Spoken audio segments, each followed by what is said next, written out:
Sebring International Raceway for round 2 of the Patrón Endurance Cup. And we are reunited with our old Honda 03B chassis we had a lot of success with in 2014. So it's been a really difficult past couple of weeks. And actually going back towards the end of last year for the guys, very few of the crew have had days off in 6 months. So we're hoping here for a good, successful race. So far, it seems that we got good pace in the car. So priority is making sure they're in one piece. These cars are going to be in an air freight 24 hours after the race on their way to France for the first official test for the WEC rounds.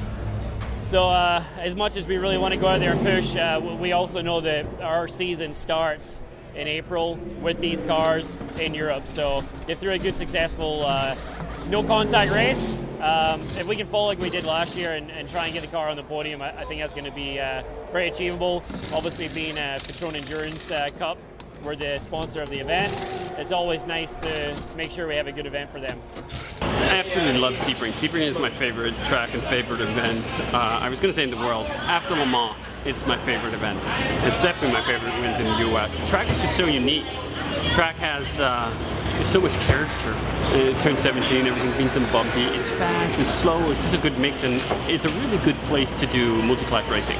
We made some big strides with the 03Bs.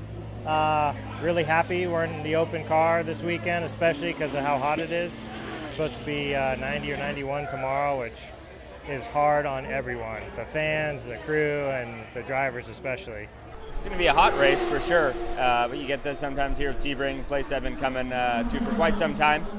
But happy to be here with Tequila Patrón ESM. You know, being in the open top car is something the team is familiar with, so I think making that decision to come back here and race these before we head over to Europe for the WEC is a smart one. And like I said, with the heat, it's not going to be a bad place to be at all.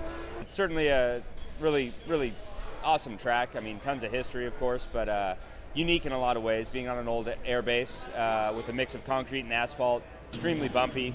So despite the fact there's no elevation, it actually has a ton of character. Very challenging on both man and machine. You know, it's brutal. It's brutal out there. It's bumpy. It's just a tough race. So definitely when it comes to endurance racing, it's a great test. Both your equipment, team, and drivers.